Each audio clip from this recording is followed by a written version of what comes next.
Well, Chase, welcome back to the channel. I appreciate you making your way up here and joining me today.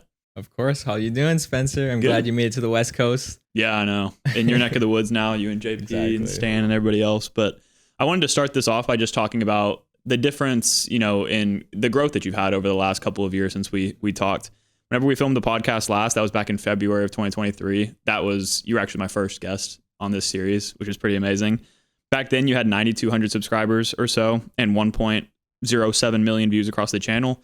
Today, you have 19,700 subscribers and 3.05 million views across the channel. How do those numbers make you feel? Damn, it's been 2 years since the last time we did this. Yeah, actually like a full 2 years, yeah. Yeah, okay. I mean, it's not enough. I'm just joking. Literally every year, or actually like every month, or sometimes more frequent than that, I take the time to kind of look at how far I've come because I try to be as grateful as I can. I mean, it's cheesy, it's cliche, right? But it's 2025, so I just looked back, reminisced, if you will, of like how far I've come, and yeah, just being grateful, because I still remember. I mean, it feels like a long time ago, but the first few videos getting like double digits views, maybe 1,000 views, 900 of them was my mom. It's like, and then now when you're having more people watching, a bigger community, both creators and viewers. It's crazy. Like I always hear online, like when creators are talking about views, the numbers, they say like 1,000 people would fill up this auditorium, and like 10,000 people is like, SoFi Stadium or something, like that, just to put things in perspective.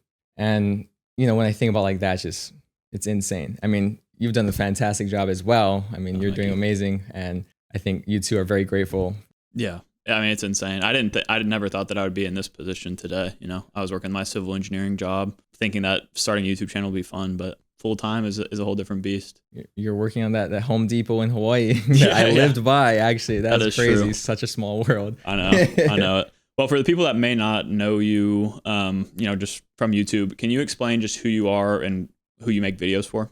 Yeah, sure. So I talk about pieces of plastic that people get benefits and value from. These magical things called credit cards that, us as consumers can utilize, of course, with the right strategy, right discipline to get positive value from. And I just found, I guess, my passion for it in high school, like senior year, maybe a little bit in freshman year of college, kind of like this. It's not passive income, right? Yeah. But something where you're getting positive value, you're getting a benefit from essentially doing the same thing, right? You're still, for this microphone, you're still going to pay $200 for it, debit, cash, or credit card. But why not get something with that purchase? Yep. And that's the credit card route, right? And of course, you got to use credit. We could go down the rabbit hole, right? Of like, oh, credit cards are bad. Dave Ramsey, right? But for the most part, people are usually good about these things. I mean, you just need to watch a few YouTube videos, be disciplined, start with one, don't go crazy. And credit cards are just a beautiful, wonderful thing. You know, it's like the eighth wonder of the world. Yeah, exactly. What took you from being like just a normal credit card user to like a content creator about this? Because that's not a path that most people would choose to follow. Yeah. So I mean, I guess my origin story, my lore. Yeah. I might have talked about this too in our OG interview, but my whole thing was I grew up watching like Ask Savvy guys and consuming content. That's how I was learning. And then finally, I started a bunch of YouTube channels, gaming, vlogging, unboxing Supreme stuff, shoes, right? It wasn't until I've heard this, I'm sure you have too as well, but make content that you're passionate about. So I took the time, I was like, I'm nerding out, looking into budgeting, investing, credit cards. Why not make videos on it? And it came to be also not only something that I loved to talk about, but I found a community doing that, right? I'm putting out this content that I enjoy, and people who also enjoy the same thing are viewing that content, making that content, right?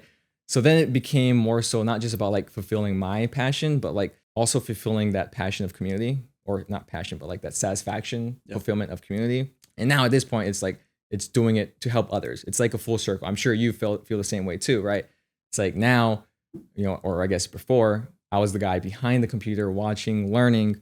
And then now I'm the one helping people, do stuff that I've learned or did, experience, etc. So it's like passing the torch. Yeah. Almost, right? Sharing the love, if you will. Yeah, that's great. Yeah. I know also you have the YouTube channel, of course, like you just talked about. You also have other social media that you post kind of different types of content to. Can you just quickly explain that? And we'll definitely get into it more later too. Yeah. I mean, so I'll be honest, if someone found me on Instagram or TikTok, because I post the same videos there, and then they watch my YouTube stuff, they think I'm a totally different person, I would think, and vice versa, because YouTube's strictly credit cards.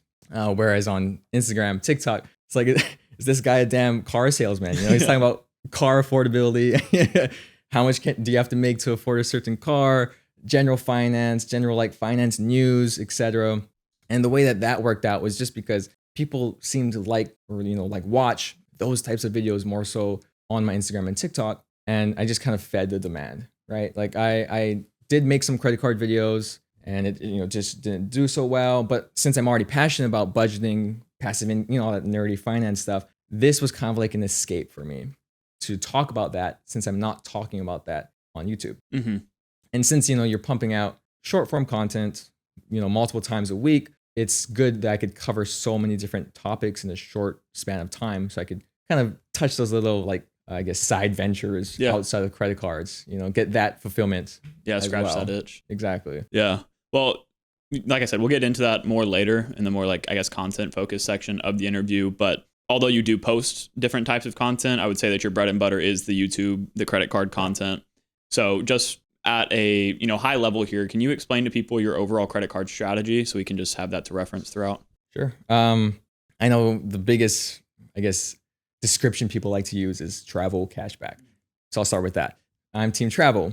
To be honest, if I remember correctly, I don't think I ever redeemed for cashback yet. I know you bought Apple stuff with it. Yeah. I think Anthony Venture I think it was a short or video about buying something too. Or no, actually, no, it was the Charles Schwab cash out, which is another thing.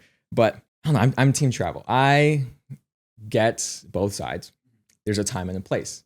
It depends so much. It's very anecdotal, where it depends what you want in your life. We'll get into that later, right? Like a single person who's young is going to have a totally different setup and strategy compared to someone with 4 kids. So I don't have 4 kids yet. I'm still, not an adult. I'm an adult, but not a parent. There you go. So team travel. So that way I could get these like first class, business class flights, be flexible, and all of that. So that's kind of my, approach. And I'm all about, my big thing too about travel with credit cards is it unlocks a whole different experience that you may not have ever experienced outside of that. Because how many of you would spend, $8,000 on a first class flight to Japan? That's insane. I'm not, going to spend that much money on it. Mm-hmm. But yet I got to do that, thankfully, right? Because of credit cards. So that's why that's like a unfair advantage I think team travel has, is because I want people to also experience these things that millionaires, business people get to go on, right? Because I'm an experienced kind of guy, if you couldn't tell, I guess. So I know there's arguments for using cash for experiences X, Y, and Z, but right now, team travel. Okay, cool. How many credit cards have you applied for, roughly, if you don't know exactly? Applied for, I think in total 23, or I would say, and this is across how long? 18, like a decade? Really? No, wait, hold on. Because I'm 28. I got my first authorized user card, so that doesn't count, on my 18th birthday from my parents. Bank of America. It was like a PGA Tour co-branded card, something. I don't know. My dad gave it to me. I was like, wow. Yeah. But my first official card was from a local bank. It was a Barclays card. It wasn't Barclays the bank, but it was issued by Barclays. Damn, that must have been either in high school or college. But since then, 23, 24 credit cards. Of course, not all approvals, right? I mean, I don't mean to jump the gun here, but I would say I got denied once for the Capital One Saver one. I think that was the most recent one that I could not overturn. I tried so hard. I camp out on the pre-approval tool because I want that card. I have the Venture X. I want the Saver one. And as we all know, man, they don't like these people with a bunch of inquiries and credit cards, so I know. Tough luck on that. Yeah. The other 2 cards I got denied on, I was able to overturn. Both of them Chase Inc. cards. One of them was for my, I believe, second Inc. Business Unlimited under sole proprietor. So same business. Same business, right? So I have 2 Inc. Business Unlimited sole prop, 1 Inc. Business Cash sole prop. So 3 under sole proprietor. And the second Inc. Business Unlimited denied. Yeah. Right. And it's, called Recon Line. And that one was actually chill. The lady was super nice. Oh, what do you do? What's your business about? And that was it. She approved me on that phone call. It was a great, smooth experience, which I can't say the same for the second time I got denied. Yeah. This next one, it was for the Inc. Business Cash, I believe, for my LLC. Mm-hmm. And this one, again, automatic denial. Called the Recon Line and then talked to this dude, and he gave me a hard time. What's this business like? Was going into the woods with this, right? And I think I actually recorded that conversation. I might have it somewhere. It was like a 30, 40-minute conversation. It was tough, man. It was, like asking, what's your business? What's there? He, of course, brought up my other sole prop business cards. Like, why do you need another one? Right? How is this business different than the other ones? Stuff like, they're really grilling you, right? It was like a job interview almost. I ended up having to email documents, my business documents. I don't know if it was my EIN or something along those lines of that, but basically I got approved. I mean, I worked my magic. It thankfully got overturned and it got approved for that card. But other than that, I think those were the 3 times I could think of getting denied. Yeah. And 2 turning over to an approval is not bad. So you've really only actually been fully denied for 1 card, which is, not bad at all. And how frequently these days are you applying for new cards? Let's see. So last year, I ended with the Citi Custom Cash. I think that was at the end of October, perhaps. But then this year, about 2 weeks ago, I got the Citi Double Cash. Okay. So now I have 2 Citi cards. Those are my first 2. And I'm thinking about getting or working towards the second Hilton Aspire card. So I already have one. And, the way it works, right? You got to get another Hilton card. I'll say like the Surpass or something. Wait a year and then product change or get upgraded, etc. That's on the maybe to-do list. I think I want to do that. I have a list on my phone of like all the different cards I'm trying to get. The Charles Schwab Amex Platinum card is on that list sometime. What else is on there? I think last year I went overboard. I think it was last year. This year I'm not gonna do anything crazy like that. Maybe 4 cards, 3 or something. Okay. So every like 4 months or so. Like once a quarter, maybe something like that. Okay. And I guess, at this point, you probably have all of your core credit cards covered. Oh, yeah. And now you're looking at maybe like just adding in cards for added benefits or for one very specific purpose, right? Exactly. Yeah. What does your core credit card setup look like? Like what cards are you using on a daily basis? Okay. Well, I just talked, this is like not for spending, but I just talked on Sledge's live stream recently. Shout out Sledge. The Amex Platinum and the Amex Aspire card. Mm-hmm. He loves those cards. Those are my favorite cards too. Not for spending. Yeah. Right. But talk about benefits, right? Benefits galore. People hate it. I get that. Trust me, I do. But I just make the most out of it. Thankfully, just given my circumstances, my situation, right? We always talk about that. Your lifestyle, etc. It just works. It just works for me. So I don't spend on it often, but the benefits I'm using throughout the year for both of them, actually. As for the spending side of things, though, the Double Cash, still working on the sub, but that's not too bad. I think it's, I don't know, like $1,500 in 3 months or something like that. Not like a business card sign-up bonus, like an Amex Gold or Amex Platinum sub, right? I know you've been doing some of those, right? Yeah, looking at the Business Platinum's the next one on my list, which is $20,000, I think, in 3 months. Yeah, it is. Taxes, though, that's about it. That's true. It's tax season right now, so I mean, yeah, it makes sense. But other than the Double Cash, the Venture X, I've been enjoying. Just so nice to have a Visa that gets no foreign transaction fees, 2x. Don't need to think about it too much. And it's because I also want to try to build up my Capital One points, what was it, portfolio balance, so I could start spending through them. Spending by, I mean like redeeming points through them. Amex Gold I use often, groceries. When I'm not at Costco, that's the Venture X. So like Trader Joe's, shout out Trader Joe's, which by the way, they have great hand cream. Oh, wow. I've never heard that one. I thought you were going to go a completely different way with that. Right? So I've been, totally off the wall I don't here. care. Podcast, baby. I was in Japan November. I was looking for, my hands were so dry. I'm from Hawaii, man. My hands and body's used to a humid climate. Yeah. Not this dry California weather, which I love, by the way, though. Don't get me wrong. But my hands don't love it. Especially because I love my hot showers. Joe Poppy knows I love my showers. I love showering. So anyway, my hands get dry. So I was looking into getting, was it like L'Occitane? Is that how you I don't know. pronounce it? There's a brand called L'Occitane. L'Occitane. Yeah. French. Sounds right? nice. Sounds nice. Yeah. Sounds expensive. Yeah. And it is. But it's like good quality, it's super moist. Mm-hmm. But it's like, I don't know, $35 of like a little tube, something like that. I'm like, no thanks. I saw it in Japan. I was like, no thanks. Even though I tried it on, I was like, damn, it's nice. I did some research. Turns out Trader Joe's has a very similar dupe Mm-hmm. to the L'Occitane hand creams for $5. Yeah. $5. So I bought like 3 bottles. There you go. So anyway, Trader Joe's Amex Gold, boom, right? And I go there for groceries. I'm shout out to CJ actually on these protein smoothies. I get my oatmeal from Trader Joe's. Okay. It's one of the ingredients. Yeah.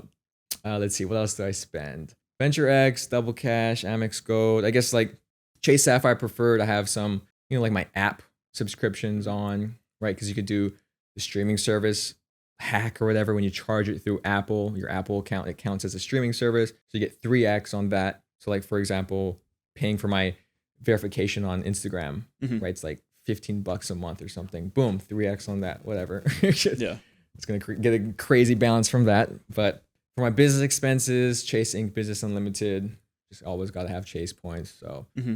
those are my, like, I guess, everyday daily cards Yeah. for spend. What about, do you have the Bilt card for rent? I have the Bilt card, yeah. Okay. So I guess that counts too. Kind of back pocket, always getting Yeah. one X on rent. At least once a month I'm using that. Well, I guess technically 5 times a month, right? Because Yeah. dang, but yeah. So you said that you applied for the custom cash and the double cash recently. What made you go with the double cash while also having the Venture X giving you 2X? Just because no annual fee. I want to get city points because, like the whole was American Airlines potential transfer partner situation. Also, like I said, that's my second city card. So, want more experience with it. And am I going to use it after getting this sub? I don't know. Maybe. Yeah. Yeah. But like you said, the Venture X is there and I'm focusing, not like crazy focusing, but building up my Capital One balance. Like I mentioned, maybe I'll start building my city balance. I need to get like the Strata Premier in there eventually. And so diversify. Yeah. Right? There you go. If someone wants to have like the same success rate as you when it comes to getting approved for cards, what kind of advice would you have for them? Damn. I would say just take your time. Patience. Like I said earlier, I mean, maybe it was like fake news, but over 10 years, I've gotten these 20 cards, right?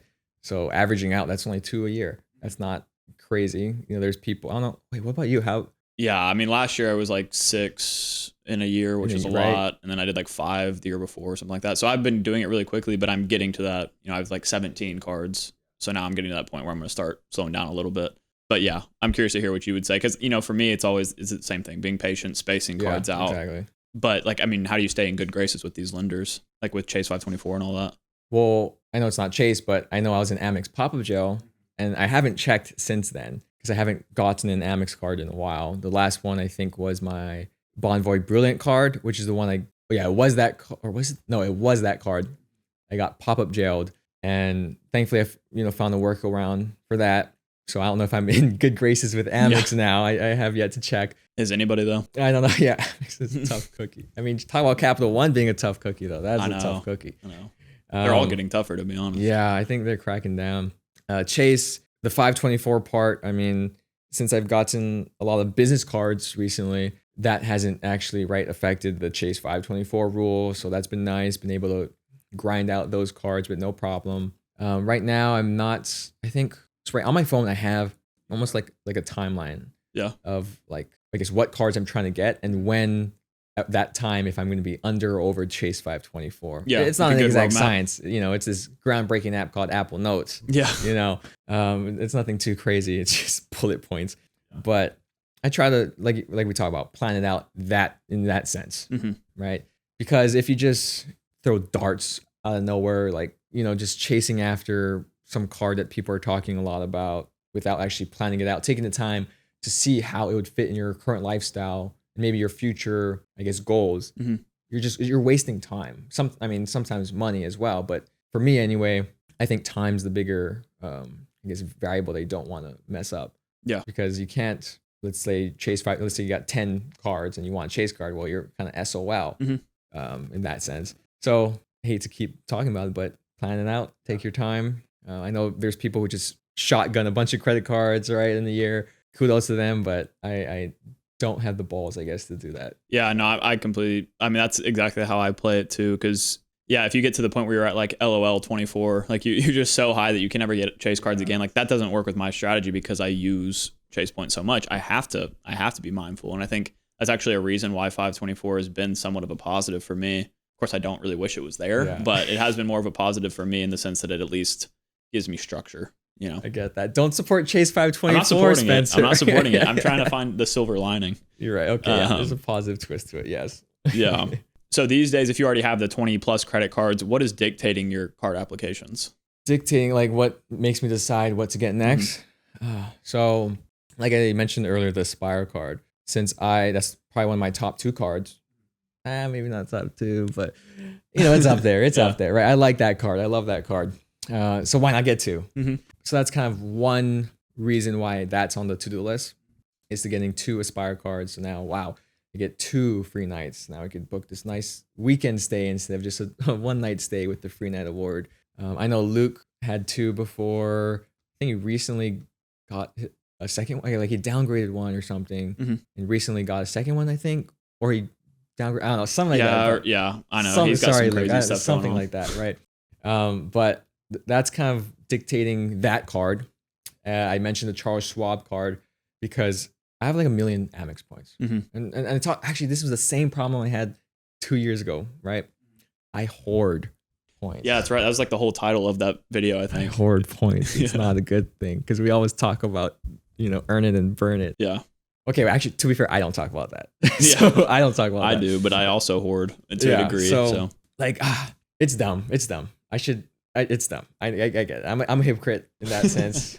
I'm sorry. But anyway, so I was looking at the Charles Schwab card because, 1.1 cash out. And since, I'm into finance, right, it's investing. That's $11,000. Yeah. Right there. 1 million Amex points. Just, roughly 1.1 cent, right? 11,000, whatever. Yeah. That's a lot of money. And if that's going to go in towards a stock or something, I mean, it's going to get to a lot of money eventually, right? So that's kind of why I want the Amex Platinum card, the Charles Schwab Amex Platinum card to have that option. I don't think I'm going to dump all 1 million points, but to have that option. Because when you compare it to, if you don't have that card, was it like, I don't know, 0.6, 0.7 cashback, cent per point ratio with Amex, something like that. It's trash. Yeah, you never do it. I wouldn't want to do it. So the 1.1 helps just to have that option, that cop out to like park my Amex points in there. What else do I have on the list? Eventually I need to get the Ritz-Carlton card. But that's another like endeavor. Damn, I can't speak.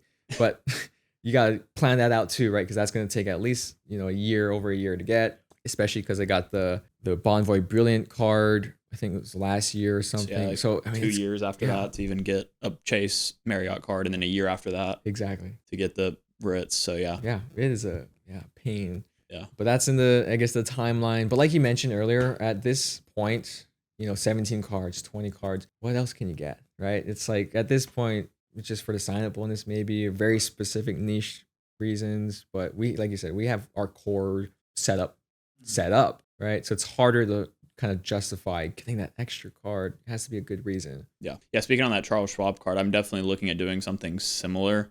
I know that you also have the ability with the business platinum to get 1 cent per point, which obviously if you're redeeming 1 million points, you're going to lose out on $1,000 by going that route, the business route instead. But I'm considering, I might have already made a video about this at the time this gets uploaded, but I want to do like a cash out of a certain amount of the points. Say I cash out 500,000 Amex points, invest it, then track that over the course of a few years of the channel and just see what does better. Because even if you get 3 cents per point for travel, if you do that once a year for your points, instead, if you just cash out your points at the beginning of the year, let it grow, I feel like you'd be surprised at how much further cash would go.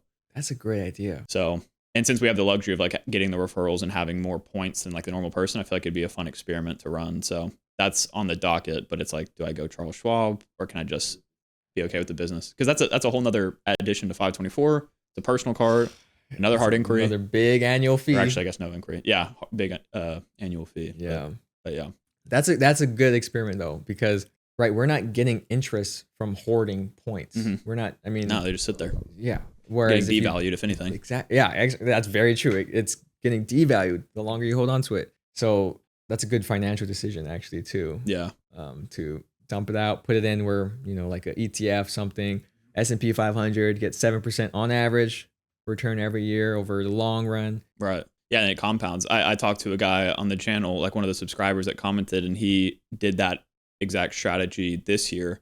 So he's always done it. He always just cashed out his points, and the S&P returned 24% in a year. So he actually, by the end of the year, his 1 cent per point or 1.1 cent per point redemption was worth 1.3 something.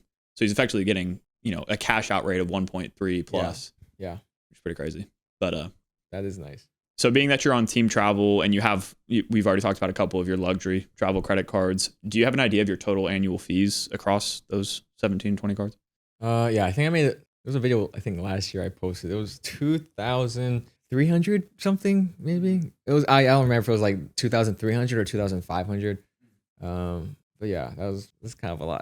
Yeah, that's a ton. And do you know what cards make that up exactly? Yeah, it's the Platinum, the Bonvoy Brilliant, Aspire card are the biggest ones, I would say.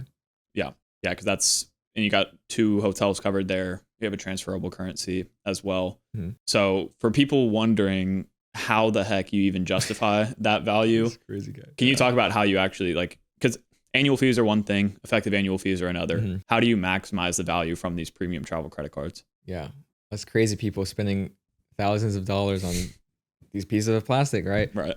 Hey, metal sometimes. Oh yeah, metal sometimes. True. It's all worth it now. Yeah, titanium with Apple. Oh my god. Let's see. The Bonvoy Brilliant card is probably the one I don't justify really. That was.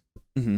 I don't think that's something I'm going to keep for a long time. That was it last year? I think last year I had this big dream of going for Marriott Titanium status. So I got the Bonvoy card to help me with that, along with the Marriott Bonvoy Business card to help me with that. And I guess spoiler alert, I did not hit Titanium status, not even close. Yeah. To be fair, I didn't try. I should have, but that was kind of sad. However, I was able to, I guess, recoup the annual fee because I like to travel. So, staying at a Marriott's pretty easy. They're all over the place. So I, of course, use the free night that comes with the Bonvoy card, the Brilliant card, along with the dining, or I guess this restaurant credit. Mm-hmm. Mm-hmm. So I usually use the restaurant credit for like Chipotle or Uber Eats on the Brilliant card. What was it, like $20, $25? Some I forget. Yeah, it's very easy to use credit. Should be. Yeah. Because it's mostly just every dining purchase, right? Yeah. Yeah. So it's nice. I get platinum status with that card. I don't know how much monetary value I get from that. From using it, I don't think I got crazy like upgrades from it, sweet upgrades, even though you're supposed to be eligible since it's platinum status now, not just gold, right? If I remember correctly. That card, what was that annual fee on there? Like $650, I think, or something like that. I believe so. It's $300 dining credit, so $350, and I used what did I use the free night on last year? I don't remember, but it was more than $350 room rate for sure. So it was like a half, like very bad, I guess, justified value on that card. But I still, I don't know. Maybe it's like coping, but you also got the welcome offer. Welcome offer. Yeah, you're right. Exactly. Yeah, I think I remember decision. You applied. I think you applied during the elevated offer period. I kind of remember that for some reason. And it was like a really, what was it, like 185? No, I think it was, 100. It was either 185, maybe 200. Yeah. Maybe not, but it was high 100,000s. Yeah, that's a ton of points. Yes, thank you for supporting me. On my bad decision. Yeah. No, that was a good sub. That was actually it's hard to kind of say though, because like a lot of times it's really hard to say that any card application is a bad decision in a sense. Like it's hard to regret a card application if you get a welcome offer, because that should always cover the first year annual fee. At least, exactly. It can still not be the best option, but okay, so that's the Brilliant card. That's a Brilliant card. You still got positive value. Yeah, still got not it. Ideally, but ideally. What about like the Aspire? The Aspire card, I love. Of course, the Free Night Award, amazing. I'm blanking. Diamond status is what it's called, right? The highest loyalty status there. I've got a few, not like sweet upgrades, like holy crap, but nicer rooms, and it comes with like the welcome amenity, like here's your bottled water, stuff like that. Like wow, what else is on there? There's a Hilton resort credit, I believe. Was it $200 a year? I think I'm blanking. Or was it $200 per half year? That's what I was thinking too. Right. So I use that. Airline credit. The airline credit, the flight credit I use, of course. What was that? Flight credits, resort credit, the free nights, the status. And you also have the Platinum card that overlaps with like the Clear Plus. Yeah. So you probably don't need that. But I mean, that covers the annual fee already, just from those three things: the flight credit, resort credit, the free night award. Because this past year, I used the free night at the Waldorf Astoria Monarch Beach. It's a little further south of LA. And that was beautiful. That one was for sure expensive. Like, I don't remember how expensive, but it was an expensive, I guess, not redemption, but value, monetary value. But Aspire card, I love. Great value from every year. And the Platinum card, I love even more. Yeah. I make best use of the streaming the streaming service, entertainment credit. There you go. Right. Yeah. I'm like, what? It's because I use it for Hulu. Okay. And Disney Plus add-on. So that caps out at like, I think $21, those two combined. So you get a $20 credit on that. So, paying $1 for two streaming services, not bad. Considering I watch Hulu, Disney semi-often, especially when I travel, download it, etc. Flight credit, I use. Uber Eats credit, I use. Super easy for Ubers to the airport when I am traveling, or Uber Eats pickup. Equinox credit, I actually just started using. Oh, really? Nice. Yeah, I just started using that. So I'm not here. Let me show you this. I don't know if you've seen this already. Oh, I didn't see that yet. Hopefully the camera could pick that up, but not sponsored. But I have an Equinox water bottle. Only reason being is because I got a gift card for signing up, so that's why I got one. Oh, nice. I'm not bougie. And the only reason why I go to Equinox though is because I guess it's not a hidden tip, but I mooch off of other people's Equinox credits. Oh, really? Yeah. How do you do that? So, I mean, I don't know if this is like, there are certain things where it's like, oh, you don't want to speak about it too much because you don't want them to find out, whatever, right? We'll talk about this one because I don't know. Keep it a secret. But yeah, don't tell anyone. So the way it works is for your own personal card, you just activate it. The Equinox credit, you enroll in it, right? You just put in your Equinox member ID, put in the Platinum card number, your Platinum card number. It's like, oh, okay, you're eligible for this credit. Cool. You're enrolled, whatever. Boom, I do it. And then I got the great idea, like, why can't I use someone else's one? Like, is there a way for them to track right now? No. So people in Hawaii, like my parents, uncles, aunties, they ain't got no Equinox over there. They're not paying for Equinox Plus. Hey, mom. Hey, dad. Yeah. Hey, auntie, uncle. Hey, are you using the Equinox credit by any chance? Never heard of it.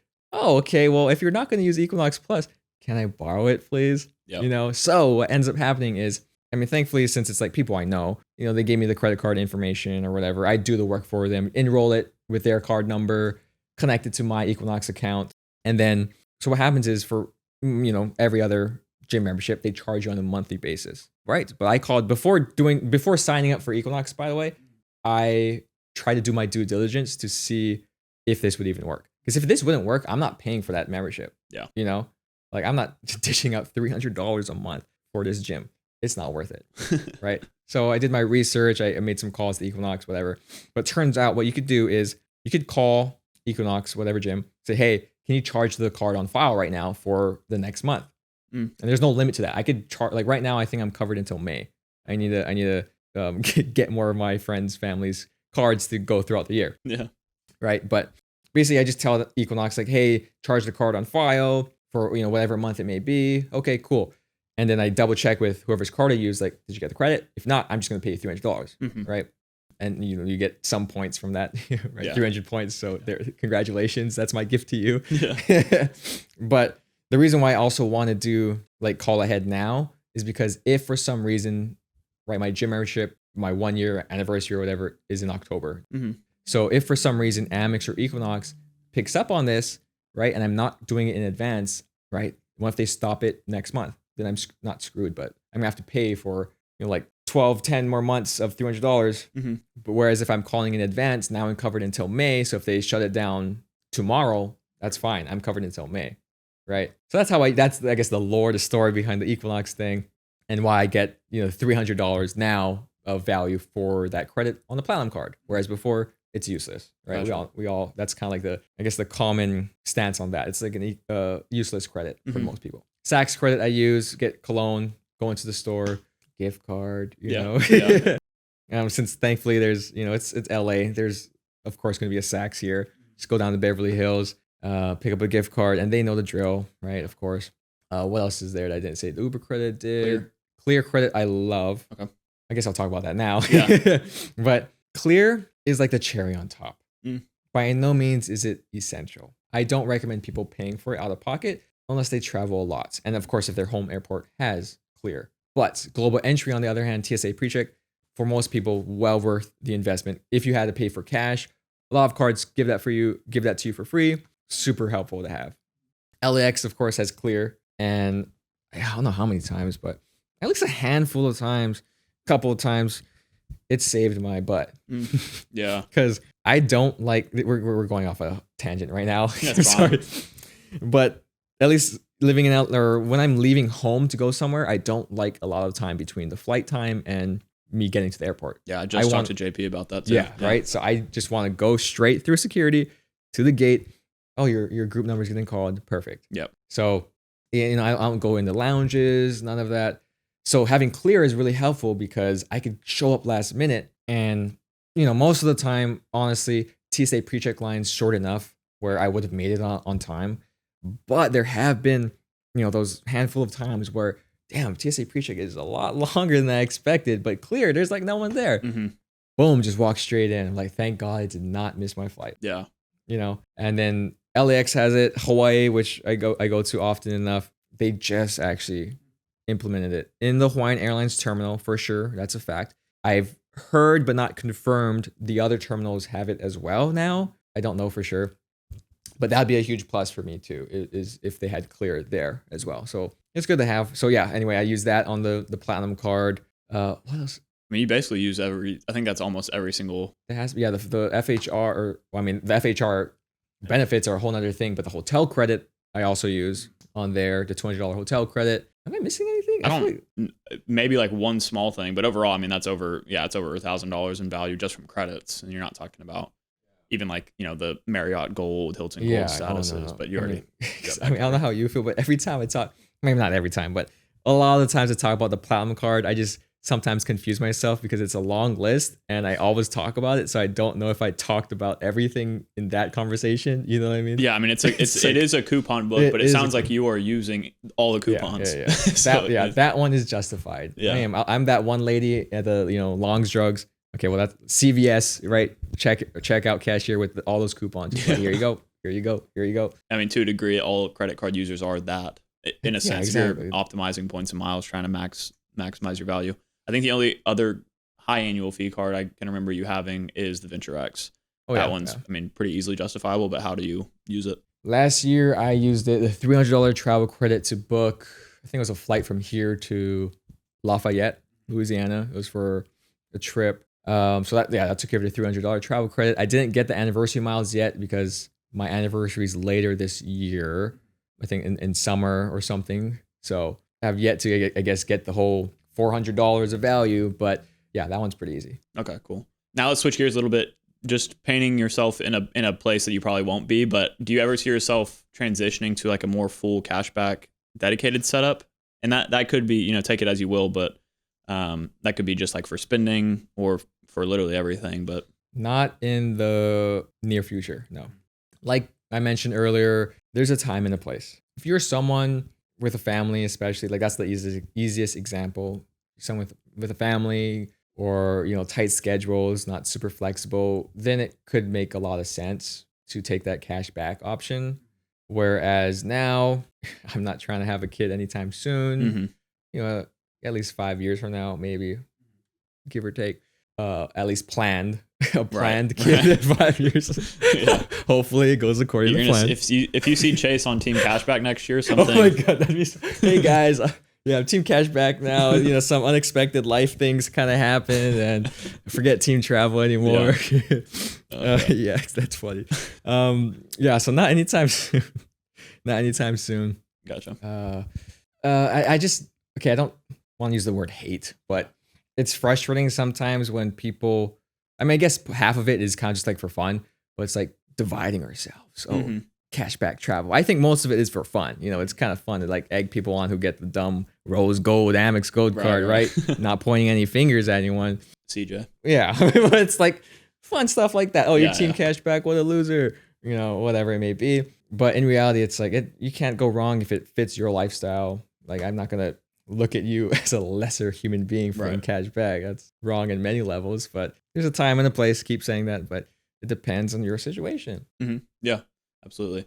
I want to talk more about your travel habits in general here. We actually, right off the rip, I'll go ahead and ask a members question that we have here from Chad Pennycuff. So we discussed that you live or have lived in Hawaii. You spent a lot of time in Hawaii. What he asked was, Chase, what are some sweet spot Hawaii point redemptions for lodging? He said bonus points if it's not on Oahu. I have Disney Vacation Club points to stay at Aulani, but want to island hop. Is that right? Did I say that right? Yeah, that's it.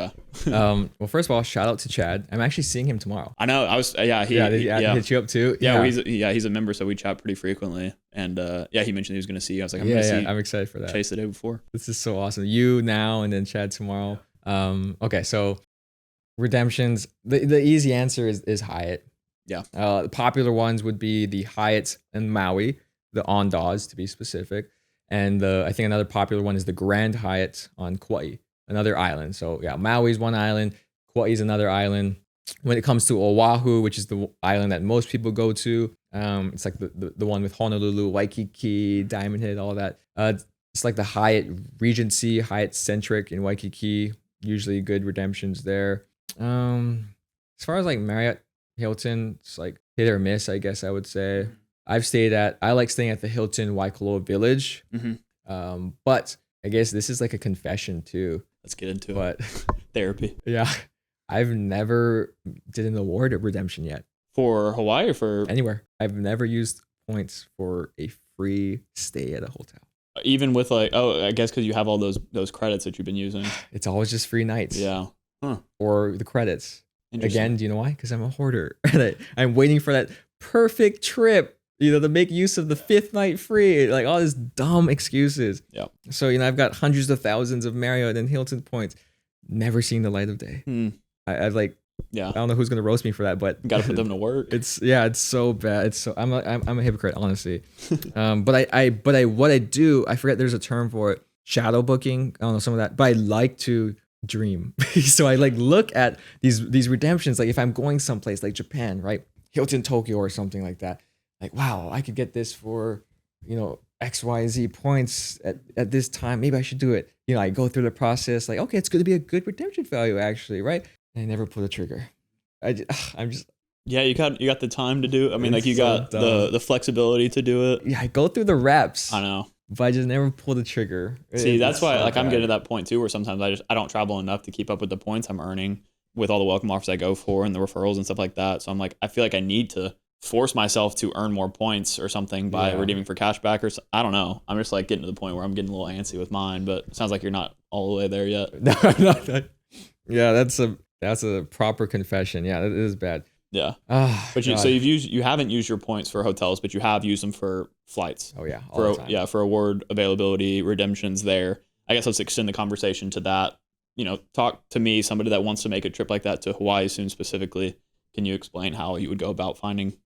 Recently, I've been doing Hawaiian Airlines simply because they just released a new product called the Lehoku Suites. And this is like a proper first class experience. You got a room with a door, whereas before their only option was business class in the 222 configuration. So some seats don't have direct aisle access. You get an iPad. It's like this thing pops out of the center console is like rod, right? And you stick the iPad in there. It's not the most pleasant thing to look at. And if you accidentally hit it when you're eating, I don't know what stuff happens. I mean, don't get me wrong. I don't want to sound like spoiled brat or anything. It's still business class, right? It's still a good time. But this Lehoku Suites on, I think it's a 787 Dreamliner, 777, something like that. Sorry. But it's this new product that they have that I was fortunate enough to go on a few times. And I've used my points on there. And the way I do it is, I think one time I went and found the cash price for economy. And sometimes they have like these sweet spots where you could upgrade economy to this Lehoku Suites for, I forget, I think it's like 25,000 Hawaiian airline miles. Mm-hmm. And then that turns out to be like a great redemption value. So you buy cash for the economy seat and then you upgrade for 25,000 miles to get this first class seat instead. And that's been really nice. Or this is like, oh man, it's a rabbit hole. I spend hours sometimes looking for flight availability. I literally just do it bare bones. Just go, the award calendar or like, the search, book with miles, look at this certain week. Okay, no, nothing crazy here. Click next week. No, and go back and forth. It just takes so long. But I enjoy it. It's not like something I look forward to all the time, but it's fun. It's exciting. So anyway, that's for Hawaiian Airlines, I would say to do, because I don't use, again, jumping the gun a little bit, but I don't really use those award search websites. Okay. I to be fair, actually, I did use seats.aero in the past, paid for it for like a few months, I think. But I think I only got 1 or 2 flights from there. Honestly, I think I should use it more. In that sense, I'm cheap. Yeah. I'm like, I could just, okay. Now when I say it out loud, it kind of sounds dumb, but I could just spend hours looking for the same flight, Yeah. But seats.aero, I've used in the past. That's been helpful. I've had other people try it out as well, and they've had good experiences with it.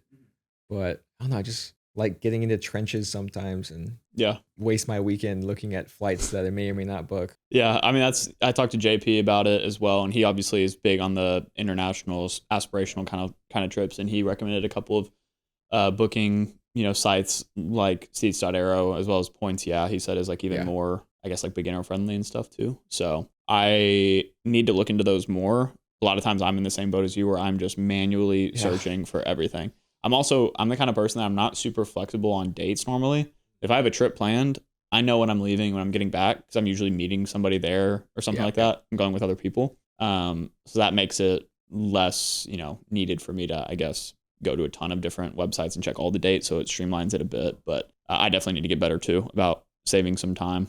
Unless, I mean, if you really do enjoy it, sure. But it's like, how much do you value your time? Exactly. If you could save 5 hours on this redemption and then go work on a video or whatever and make, your business a little bit better, I don't know. Yeah, I think the hardest one, I think it was actually like 5 hours I spent looking for the ANA The Room flight. So I'll talk a little bit about that now, actually.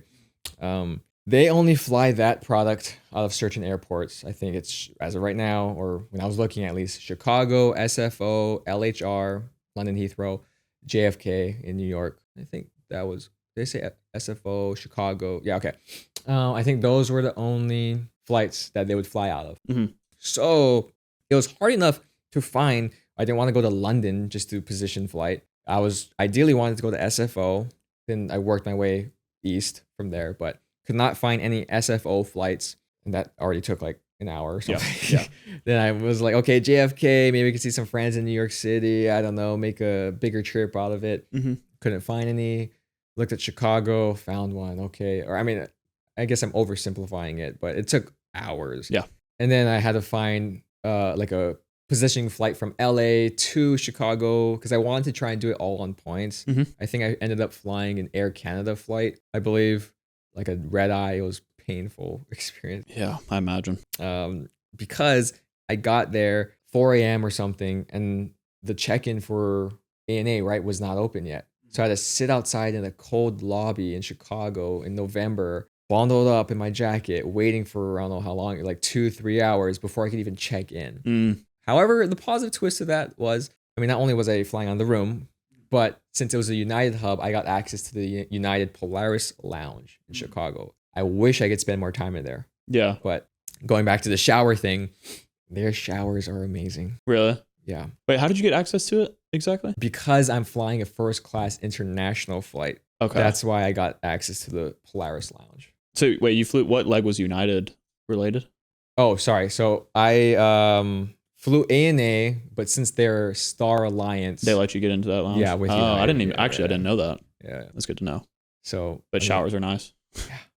like I step in there. First of all, the shower room's big, maybe half the size of this room right here. Really? Heated bathroom floors. Oh, I don't get that too often. no. Take off my socks. That's been like sitting in my shoes for hours. Wow, that feels good, you know. And a nice rain head shower. They had a bench in there. Like the shower room itself, I wouldn't say it's as long as this couch, but it's like probably like where you're sitting to the edge over here. Yeah. Somewhere around there. I mean, it's a lot of room, and just the shower, portion. Got the rain head, the other handle part. It was nice. Yeah. It was nice. I soaked in there, hot shower and just like relaxed. And even though it was so early, I was so tired. They have a napping room in in that Polaris lounge as well. They give you a heated blanket too, except I was getting shocked a lot because it was like the fabric it was made out of. I don't know what it was, but I kept shocking myself. Took a quick nap in there, and it was on to the flight from Chicago to Japan. Okay. Yeah. Yeah, that's a crazy redemption. That's one that not that many people can say that they've even made, you know? It was a lot of work. Yeah. Yeah. Worth it? I think so. I it was one of those things where I wanted to experience it, and I'm glad I did. It was one of the best products I've flown. Granted, I've not flown on, like Emirates first class, Etihad, stuff like that, which I'm working towards. But so far, yeah, that was amazing. So we've kind of touched on a little bit of like your big international trips to a degree. How often are you flying domestically though? Not often. Okay. Let's see. I did the Lafayette trip last year, but I used the credit for that. I did the Air Canada flight for the ANA redemption. That was domestic. I do my Hawaiian Airlines redemptions to go back and forth to Hawaii a few times a year. Other than that, I don't fly domestic too often. I've been, again, very lucky and fortunate to travel internationally as of the recent past. One of the bigger trips was to Uruguay. That was actually a headache going there. Really? Yeah, because it was a late. First of all, LAX to, I don't know, it was like Dallas or Houston was a layover, and then I had to go from there to Panama City layover, then finally Panama City to Uruguay. And yeah, I don't know if you're familiar with South America, but Panama City and Uruguay are far from each other. Yeah. That itself is a 7.5, 8-hour flight. However, one thing happened in Panama City. My flight got canceled, delayed, right? Thankfully, it was only like, I don't know, 4 hours, 5 hours, something like that. But it was originally scheduled for 9 p.m., give or take, turned into a 2 a.m. flight, something like that. What am I going to do in Panama City Airport for the next 4 hours? Thankfully, there is a Copa Club. Copa Airlines is an airlines, and they have a club, Copa Club, that Priority Pass got me into. Okay. Thank the Lord. And there was a shower there. I showered in there, got some food. It was like light snacks, nothing crazy. But that one closed at 9 p.m. or it was like 12 p.m. Oh, something like that. Yeah. Like, I think it was 12 a.m. My mistake. And I was like, okay, well, what am I going to do for the next 2 hours or so? Thankfully, there was another, I don't think it was a Copa Club. It was another lounge basically open 24/7. And I just went in there. They had fast Wi-Fi. No. I played a few games of League of Legends. It was ARAM. I don't know if you're familiar, but it wasn't like hardcore gaming or anything. Yeah. Just to kill time. I was so tired though. And anyway, I made it to Uruguay safe and sound. That's what matters. And I was so drained. I think it was over 24 hours of just travel time, maybe. If it weren't that, it was somewhere close to it. And I was just, when I landed in Uruguay, I forget what time it was. I think it was in the afternoon. Ate dinner. I'm like, I gotta go to bed. Yeah. Just shower, unpack. I'm going to sleep. Yeah, and that you made some like travel vlogs for that one, right? For your members. Yeah, that's right. Actually, yeah, I remember seeing those. Yeah, that was an experiment. Yeah, I don't like vlogging. Really? I'm not a vlogger. But since this was like kind of a unusual trip to Uruguay, Punta del Este, I don't know how many people go there. I figured why not give it a try. And it's not that I hated it, vlogging. I just don't think I have the personality for it, and I feel ashamed. I didn't do it really in public. Just filming my flight review videos on the plane, I already feel like nervous and ashamed and feel like I'm getting judged. Like, who's this guy with this big camera walking around the first class cabin with, taking it to the bathroom? What is he doing in there? What is he filming in there? Paying for his trip. Right? So getting some nasty looking mirror selfies, but that's, so I did that. That's, I guess, very short series. It took me months to get to because I just threw it in the back burner. Will I continue it? Probably not. Maybe. Probably not. Yeah. I'm that was like a side quest essentially. I want to make sure I focus on the main things first, and then if I have time, I'll revisit that. Oh, I think the other reason why I made that video was because we stayed at the Fasano Punta del Este, and I guess Fasano is like this really high-end luxurious hotel chain that I've never actually heard of, but I wanted to use my FHR benefits there and my hotel credit there. So I said, why not? We're in Punta del Este. When am I ever going to be here again? Why not use these credits this year for that? So we did. It was amazing. However, it was in the countryside. So there's Punta del Este, which is near the water. This Fasano Punta del Este was in the hills. So it was like a half an hour drive maybe from the city to get to this place. And we're talking country, horses, rolling hills, stuff like that. I'm a city guy. I mean, I love the country too, but I'm a city guy. So I'm like, where are we? Yeah. We show up to this nice place. It was like, I think we stayed there for 2 days. I think we only saw gas like 1 or 2 times. And to be fair, it was summer. So it was like, was it like July or something in the calendar year? But that's winter for them. So it was cold, rainy, overcast. And it's very, I guess, summer, like the southern hemisphere summer kind of city. So just the whole Punta del Este was not busy at all. Gotcha. So to be fair, that's probably why the hotel was empty. Yeah. But it was eerie because you don't see anyone except like the hotel workers. And I don't know, are you familiar with the movie Hereditary? Have you watched that? I won't, but I know what you're talking about. Yeah. Okay. Well, in Hereditary, if you guys have watched the video or horror movie, there's a part where there's like a dollhouse or like the lady makes dioramas. I don't know what the real word is, but it's like miniature houses, right? Yeah. I forget if something scary happens in the movie, but that's a thing. Throughout this property, there's not the same one, but there's also dioramas of the hotel and developments. And it was just like spooky vibes. With no one there. No one was there. The power went out on their first night, and we're like, oh my God, this is it. Like, okay, do you know the movie was it Us? Was it Us?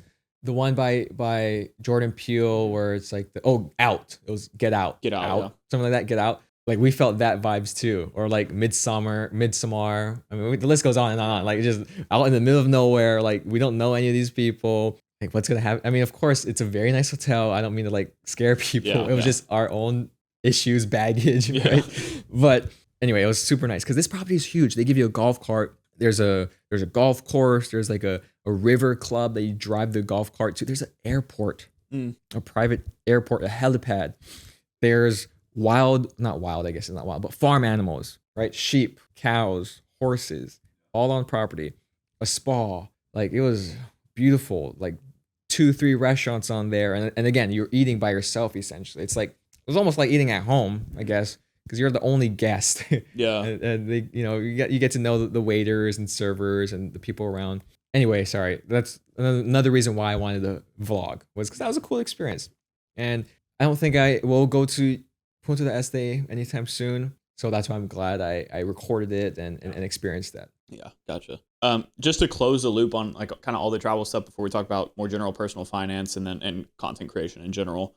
It sounds like whenever you book your domestic trips, you're doing a very similar approach that you would for an international trip in the sense of you're not just flying, like I normally just fly like basically Southwest from my home airport, but you've done Aeroplan, you've done the Hawaiian Airlines route, you've done United, like you've just done a bunch of random stuff, it sounds like. Is that accurate? Yeah. Like for airline loyalty, I don't really have one. I do have preferences though, as far as the customer experience. I think, okay, so some more unnecessary backstory, but growing up in Hawaii, we are used to, there was one called Aloha Airlines that's no longer existed, but Hawaiian Airlines, United, Southwest, whatever.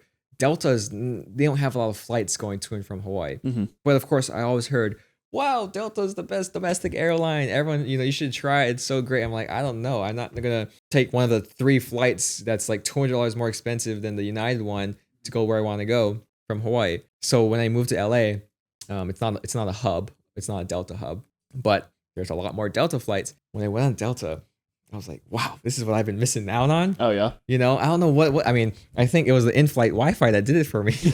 Honestly, it was a free in-flight Wi-Fi. This whole, I guess, thought of, wow, I could stream YouTube while I'm taking this red eye, right? I'm like, this is insane. And of course, customer service was nice. The checked bags came out quick. I was like, yeah, I mean, the seats were decent, I guess. But yeah, no airline loyalty as far as, with my cash, but preference-wise, Delta's up there. I do like Hawaiian Airlines too, because since I, again, am from Hawaii, it's just nice to see not familiar faces, but familiar face. Not like I don't know them, but I could tell they're local. Yeah. For the most part, right? So there's that touch. Then there's like passion orange guava or Pog. This is a drink that I love, that I drank a lot in Hawaii. That's on the flights. Just like Hawaiian touches, right? And of course, it makes me feel like home. So that's why there's a soft spot for Hawaiian Airlines. Yeah, that makes a lot of sense. Cool. I think we have pretty much a very good understanding of your credit card approach as well as your travel approach now. going back to something that people may not know, like we talked about at the very beginning, you have other platforms where you make content as well. So on Instagram and TikTok, you have about 65,000 and 145,000 followers respectively, which is, those are massive numbers. How does that content, fully differ from your YouTube channel? And on that note, actually, I'm going to go ahead and ask this member's question because it's in the same line. Matt Clausen asked, will we see a branch out of the cars shorts to full videos on cars and personal finance on YouTube? Well, shout out, Matt. Thank you for asking that question. I don't think so. No. Not in the long run. I mean, as a creator, we're familiar with the, I guess, idea of niching down, right? And I'm not even putting out credit card YouTube videos often, especially these past few months, often enough to justify throwing in a random car budgeting video in there. All these people are gonna be like, what the hell? Yeah. When did I start subscribing to this guy, right? So not in the near future. I still like making credit card YouTube videos. And it's kind of like my guilty pleasure, actually, is a good way to describe short form content. Yeah. Because I am interested in credit cards, but I also have this fascination with money, just personal finance in general. So if I can't scratch that itch with YouTube long form right now, I could at least do it with short form on the other platforms. So that's what I do. And because the whole, I guess, theme, my why is I want to help with basically like all financial education, because that was me not learning it in school. My parents helped a little bit, but a lot of it came from watching videos or reading online. So now it makes me feel good, hoping that I'm helping people out with other, financial subjects as well, because unfortunately we don't get taught that in the educational system. But yet, I mean, we all know this, but money can make or break you, right? I mean, it's good to have that financial foundation. You don't need to get like a master's degree in it or anything, but damn, you should know how to handle credit cards, know how to budget, know about investing, because some of my friends right from high school, college, we're not investing. We're not into credit cards, and that's okay, right? It's nerdy stuff. They're like doing normal stuff. I get that, right? I'm blessed that I found a fascination in that early on, whereas now, since they're starting to learn or enjoy these things, I could help them out, be like, hey, this is what I did, show them what I screwed up on, make sure you don't do this, X, Y, and Z. So that's kind of what the short form is. It's like an outlet for me to, and again, since I'm posting 6-7 videos a week, ideally, I could touch on multiple topics in a short amount of time. And it takes maybe hour and a half, maybe, to do one short form content, from like the idea to scripting if I have to script, to filming and editing it. So I mean, it's still a long time, but it's not as long as how long it takes to get a YouTube video from idea to it takes hours, right? So yeah, that's kind of been my journey on short form on those platforms. Yeah. What general personal finance strategies do you implement in like your daily life? You've mentioned investing. You have like a strict budget. Like what other kind of stuff are you passionate about? So I budget for sure. I used to have, my dad gave it to me, actually. Shout out to him, in like a Google Sheets. He made it when he was in college. It's just very simple Google Sheet, but you could track, right, your income, expenses from each month all the way to the year. Kind of get an idea of where your money's going and coming from. And I used that for years. Actually, I still use it as a backup. I mean, it's repetitive at this point, but I use that, and I use something called Monarch Money. It's a budgeting, I guess, platform. I used to use mint.com, if you're familiar with that, but they shut down, so can't use them anymore. But Monarch Money I've been using, and I budget, yes. It helps me with even business expenses too. I mean, I use QuickBooks as well, but I just like, in my second life, I think, or actually no, I mean, I kind of do it now. I like financial planning, kind of. I like seeing where money is coming and going and moving pieces around. Like, oh, hey, you shouldn't be spending this much on, your car every month. Maybe you should put that into investing. I'm just so fascinated by, it's like a game. Money's a game. Yeah. Right. And you can do certain things to better utilize this resource, right? Like an easy one is that I didn't find out until maybe 5 years ago was, why am I keeping my savings account in this credit union earning pennies a year? Just throw that in a high yield savings account and I could, 10x that for doing nothing. That fascinated me. I literally did no work. Yeah. Essentially, it's like a one-time setup thing. Takes minutes, and now I'm making, $1 a year to like 10 to maybe hundreds off interest. And I don't know, it's just like I said, it's like a game, and I like, I guess, sharing that enlightening moment with other people. Yeah. Because I had that light bulb moment too. Like, I could do that. You mean I could have a part ownership in this company called Apple, and if they do well, I get paid for for their success for doing nothing. I'm not Tim Cook. I'm not going in there. I mean, I worked at Apple retail, but that's irrelevant. I'm not doing anything, but but I'm getting profit from it. Fascinating. Of course, there's the two sides to the coin. You could also lose money in stocks, but whatever. But there's multiple ways to manage your risk. If you're low risk, you just throw it in a mutual fund, ETF, cover the whole like S&P 500, something like that, and your money will go up in the long run. So it's just, to me, credit cards was, like I kind of talked about at the beginning of this conversation, is kind of to the same extent. You're not really trying harder. You're not doing a lot more work, but you're getting a lot more return from it. So why not put that little bit of time and discipline into learning about it to get, again, like 10x value than what you would have just paying a credit or debit card or cash. Naturally integrating this personal finance stuff into your day-to-day life, and just like, yeah, I mean, I talk to people all the time where it's like, okay, if you just, even like my parents, for example, like they'll be holding so much money in a Chase checking account, and it's like, God, so I open up like an Ally account for them, and they're now automatically earning thousands of dollars in interest compared to 10 cents. Yep. Just like, God, but it's one of those things where you have to kind of go out of your way to learn that, these days, which is kind of unfortunate, but I completely resonate with the fact that a big reason why I make my videos is to just help people come to those conclusions and better their life in some regard, credit cards or otherwise. Do you have a, I guess, like preference of, or do you like making the personal finance or credit card content any better than the other? You're making me choose my favorite child, Spencer. Yeah, I mean, it's just like, it's cool because it's completely different. Not completely different, but you know what I mean? Like different strategies around short form, long form. Mm-hmm. So I don't know if you have a preference between. I mean, we're on the credit card channel right now, so I'm gonna have to say credit cards, right? I'm holding you hostage. No. That's tough. Which one do I? It sounds like you've talked about how like the personal finance, the short form is kind of like, it scratches a different itch than the credit card stuff, but like we've talked about, like, it seems like credit cards are kind of your bread and butter. What about like the long form, like making connections with an audience compared to a short form being more like transactional? Is that like a big thing for you? Well, I'll tell you. First of all, I do love the connection with a YouTube audience as opposed to short form audience, right? I mean, as we all know, it just makes sense. You're spending tens of minutes watching someone, right? Hearing their personality, hearing what they have to say, compared to like 30 seconds, right?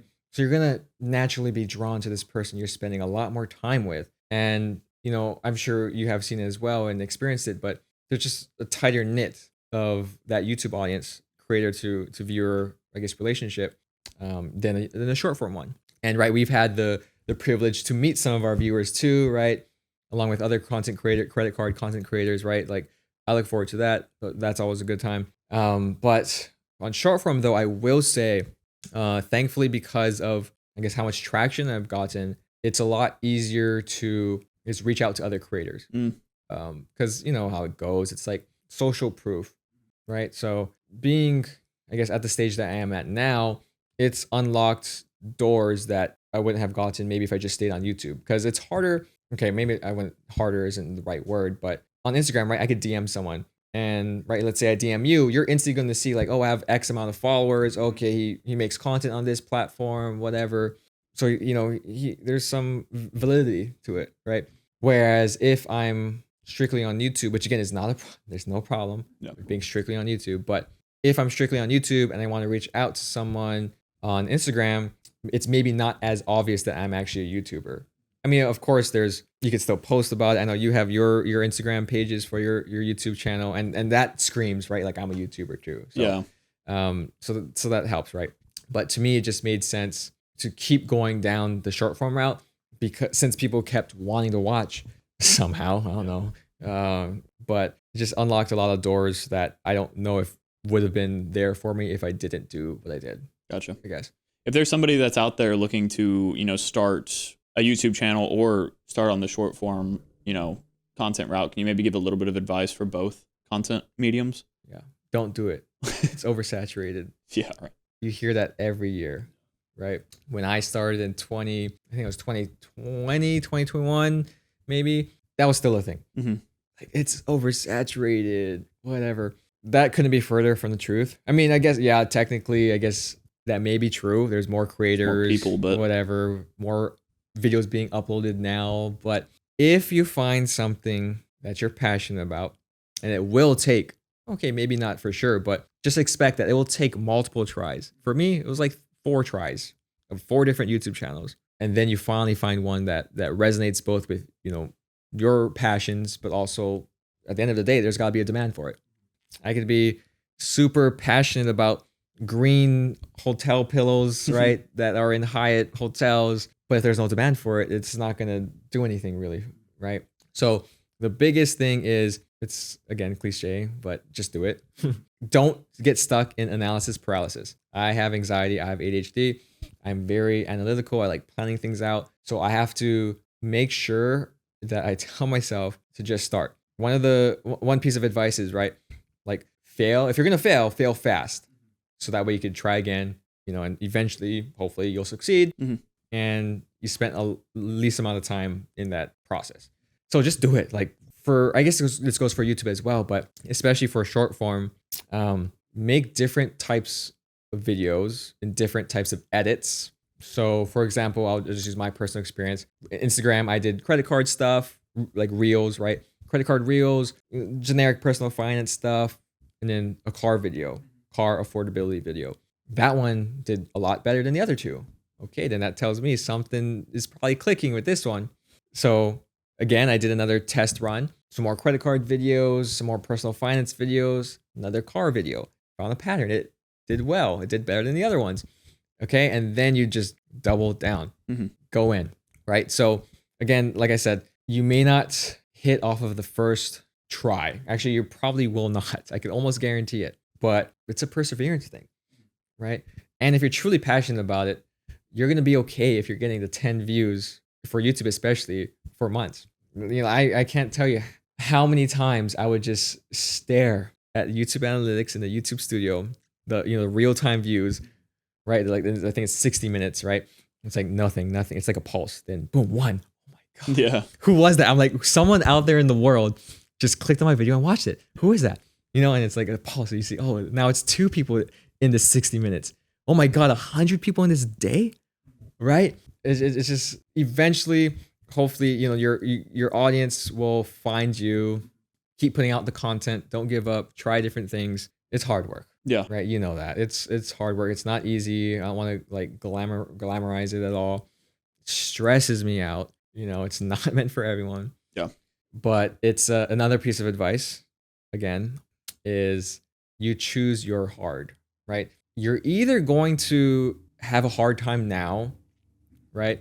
Like working a 9 to 5 and working on social media, after that, or you're going to have a hard time later down the road where if you didn't slack, or you slacked off, and holy crap, you're 40, you have kids, and you're like, you can't really start a channel or something there. It's a lot harder. There's more resistance there. It's like, choose your hard, like just go in, work your butt off, try it out, and keep going. That was like a really long rant. Sorry. No, that's exactly what I'm asking for. That's exactly what this format is for. Nitbits in there. How have you balanced the whole, so whenever you do short form content, you are probably focusing more on quantity compared to YouTube, you're focusing more on quality. How does that ever, are those at odds with each other, or do you have them kind of compartmentalized in your brain? So the way that it works for me is I like batching things, because I'm bad, again, since the ADHD thing, I'm so bad at task switching. I hate switching tasks because it's so easy for me to do that and get distracted, and you have to switch that. Like if I'm working on a short form video in the morning and then I have to do a YouTube script after, like there's a warm up period that I have to go through both, or to make that transition rather. Whereas I schedule out my week, so it's like, here's a YouTube day. I'm only going to focus on YouTube stuff, and it's more so like one video, right? So I don't know, for example, let's say, okay, I'm going to script this day and film it that day. That's Monday, let's say.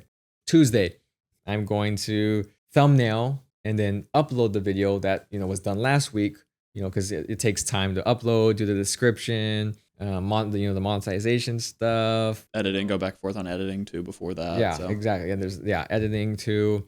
That's like Tuesday. Let's say Wednesday is this just short form. Just okay, I'm filming 4 short form videos today. Before I was doing 8 in a day. So that way it would like cover me for the next week, and then I had a wiggle room for 1 video.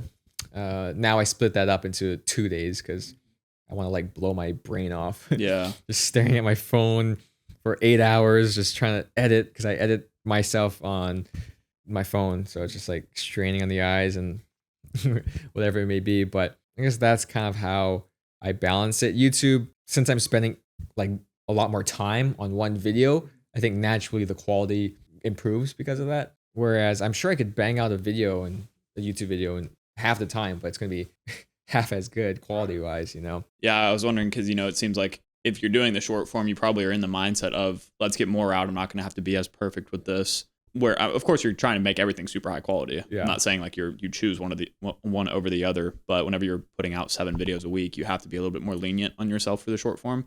But then long form, yeah, you have to kind of switch your brain into this whole like slow down, make everything as good as it can be, Oh, that's what I was going to say. Okay. I hate writing. Like as a kid, I hated reading and writing. And I think that's why I'm so illiterate. Oh, yeah. I mean, don't get me wrong. I could read and write. But even, when I'm talking sometimes, like struggling to find the right words or things like that. I think there's a word for that. Not illiterate. It's like illiterate. Now I'm making a fool out of myself. See, that's the problem. Yeah. Now, oh my God. What is it? I can't articulate. I don't know if that's whatever. I'm disabled. So that cut it out in that department. I don't like reading and writing. And I guess for YouTube content creating sake, I have to write a lot. So I don't know about you, but for me, scripting takes hours. Research, just the writing aspect of it too. And it's hard.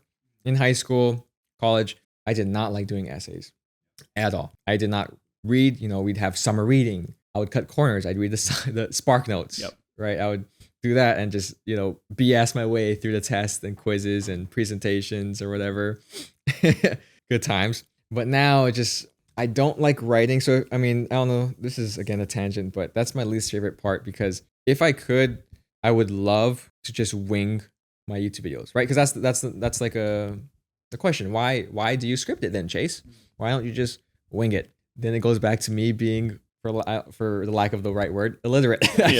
I'm not going to cover everything that I wanted to cover. Yeah. And it's going to take so much time. I did do a few videos when I first started off where I just winged it. I said, okay, I'm going to talk about, let's say, the Chase Sapphire preferred card, right? That just like the raw video would be like 40 minutes, an hour long. Yep.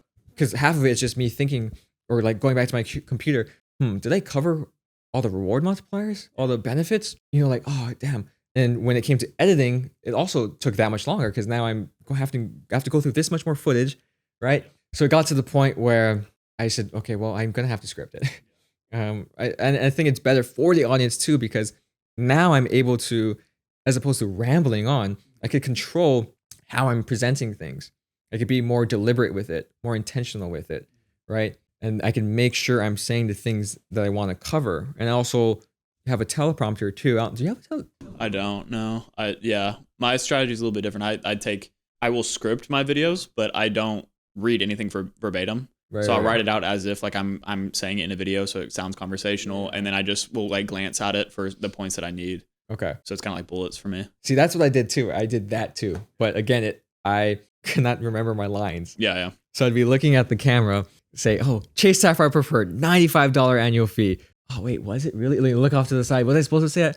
Oh, and then do that. I was like, oh my God. So I'm sure you're just much better at that than I am, because I would go like, I kid you not, 1 sentence at a time. Yeah. Sometimes 2 if I'm feeling really intelligent. Yeah. And then before I have to look off camera, memorize the next sentence, and then sometimes I would stumble when it came to presenting it. So is that the same process for the short form too? Like you teleprompter it, I guess? There is. So I use CapCut. It's an app, and they do have a teleprompter feature, which I have only recently begun to start using. Because over your screen, right? Yeah. You're filming on? Okay. Yeah. Yeah, I've seen that. Because I ran into the same problem. I'm just trying to be efficient here, right? I can't just look at it, say what I have to say. Oh my God, I said the wrong thing. Retake, it's more efficient that way. Some people don't have to do that. I envy them. I wish I could be like them, but that's just not how it is for me, unfortunately. Yeah. Well, it's kind of cool, actually. The more you think about it, the fact that you have to make short form content really short and very concise probably helps you make more concise, like just more straight to the point YouTube videos, I would imagine. Yeah, there's definitely there's a skill to be learned there. Yeah, and thankfully it translates between the two, because at the end of the day, we still have to entertain to a certain degree. So making sure you're presenting the information in a way that's digestible but also viewable is a skill we should all work on. Yeah. Especially me, right? I need to continue to work on that. And thankfully, right, getting the short form reps in, it helps out, because now I have like 2 seconds to capture someone's attention. And if not, boom, they're swiped away, right? And I just lost that view or that, connection, whatever it may be. So it does help to go through those reps and then take it over to YouTube side of things. I would like to think there's some overlap there. Yeah, for sure. For someone looking to like kind of start out again and, or they're existing, newer, trying to get better, what are like the 20% of effort they can put in to get like the 80% gains? Like skill wise, is that going to be, the actual filming? Is that going to be the script writing? Is it the thumbnail title? What would you say? Is this for YouTube specifically? Yeah, for YouTube specifically. Okay. So first of all, you have to have like your bare minimums, right? The camera has to be decent. Yeah. The iPhones nowadays, more than, good enough. Audio is sometimes even more important than the video, right? It's got to be crispy. Yeah. It's got to be really good quality, not like you're in the back of an airplane. So once you have those, and I guess lighting, but that's, goes hand in hand with the camera. So the lighting helps. But let's say you got those things down. I guess, most important thing is the idea, I would say. And is it going to be an idea that someone's going to want to watch? Because it's unfortunate, but it's very true that we want to try and touch as many souls as possible, right, Spencer? Yeah. And that is basically in the form of views. So if we touch on an idea that 5 people in the world are interested in, we're not going to get a lot of touched souls out there. Yeah. So the idea has to be not only big enough for, there's a target audience, right? Total addressable market too is another word, but it has to be a big TAM, big total target addressable market, whatever, but also has to be interesting too. It can't just be like, something that only you, it could be something only you're passionate about, but you have to make sure there's other people like you out there. Yeah, right. And I just lost my train of thought because I just was rambling, but make a video that has a good idea is like first step. Thumbnails are super important too. Is it clear? It shouldn't be too busy. Like there's the glance test. I'm sure you've heard of that too, where if you look at it at a glance, like, just 1 to 2 seconds, can you make out what that thumbnail is about? And maybe even better, what that video is going to be about, right? And I'll tell you what, bro, your thumbnails are good. I'm trying to, that's something I just recently have been trying to, I guess, not rebrand, but just always trying to improve. Yeah. Because that's a whole another skill is thumbnails. Yeah. Right? Sure, you could be a great script writer, presenter, editor, but if your thumbnails aren't good, you're not going to get that click. You're not going to, get that view, whatever it may be. So thumbnails are super important. Then I think honestly, right underneath that is title. Is it a title that entices people? And now this is like I wouldn't say like touchy subject, but we've heard of clickbait before. Yeah. And like, honestly, I've had some clickbaity titles, or it's like a little bit exaggerated, and it's hard, at least for me sometimes, to find the right medium, or like the degree of, it's like searchable, for example. It's like, it's targeted for SEO or what it may be, but it's also clickbaity enough to it makes the viewer want to click on that video. Yeah. Because at the end of the day, if we want our hours of work or experiences to be shared and viewed, we have to make it look packaged properly and intriguing. And I know a lot of viewers understand that too, right? We all went through the whole thing was when like the pranks was a big thing on YouTube, where it's just like clickbait, like super clickbaity titles and thumbnails and all that. But that's not the meta nowadays. No. more like authentic these days. And, Yeah, exactly. well, I think there's also an important point in saying that there is you have to bait a click in a sense, no matter what, to get people to click on your video. So there's good and bad clickbait. I think the difference between them is the authenticity and the honesty. If you're making a video and the thumbnail and title is not representative of what they actually get in the video, that's like true clickbait. Yeah, that's a good point. These, I would say that you have to draw on emotion and stuff like that and curiosity. So you have to have these kind of more like outlandish titles sometimes, as long as they're believable.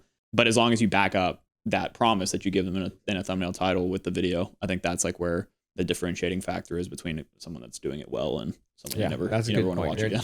Yeah. You want that gap to be as small as possible, between the title, thumbnail, and the actual content itself. Yeah. Exactly.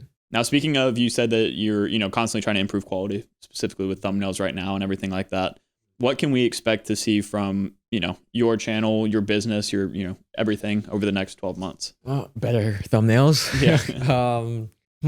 Well, for YouTube, I don't know if it'll happen this year. Probably it should. But I really want to go to Europe. Okay. And do a redemption for that, or even to Dubai, so I can go on like Emirates or something, and get a first class review video, right, where like the vlog type of video, share that with people, along with a like redemption video to follow that up. Mm-hmm. How did I do that, right, and tell people how I did that.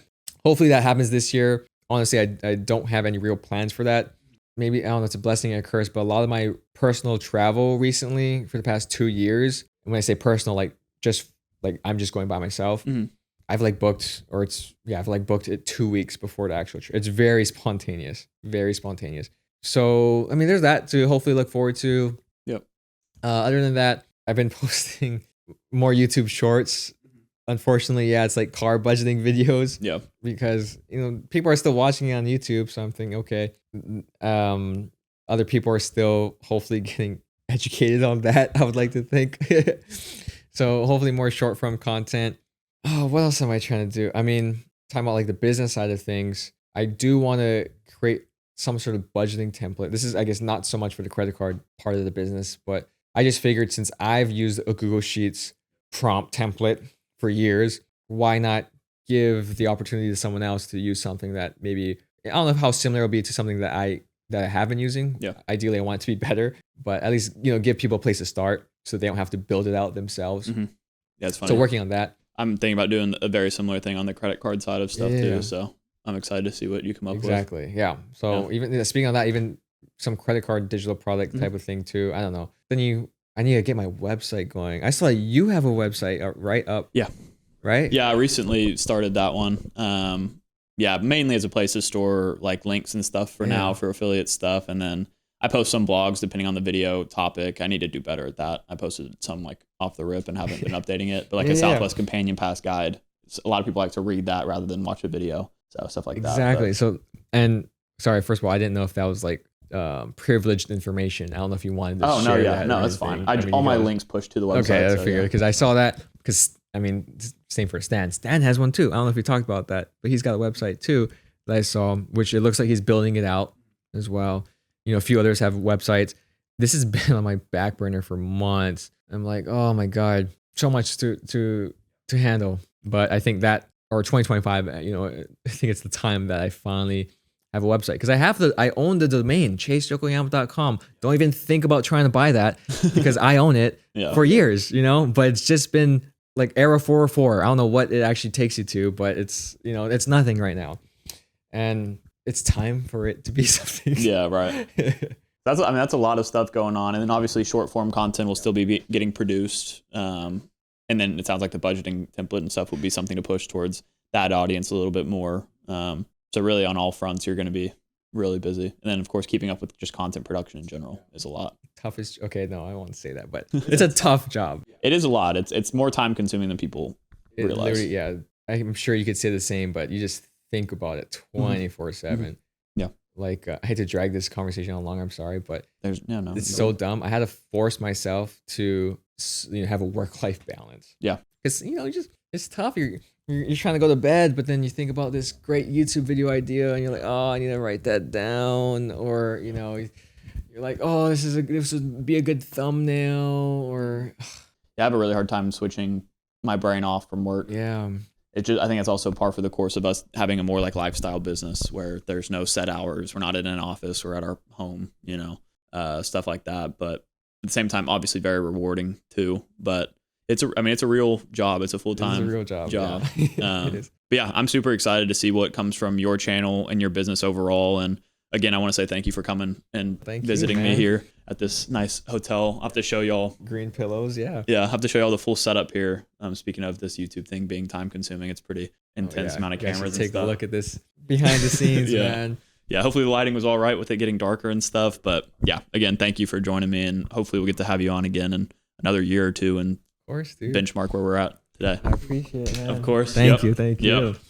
And hope you all enjoyed, and we'll catch you guys next time. Yes, sir. Shoots. Money.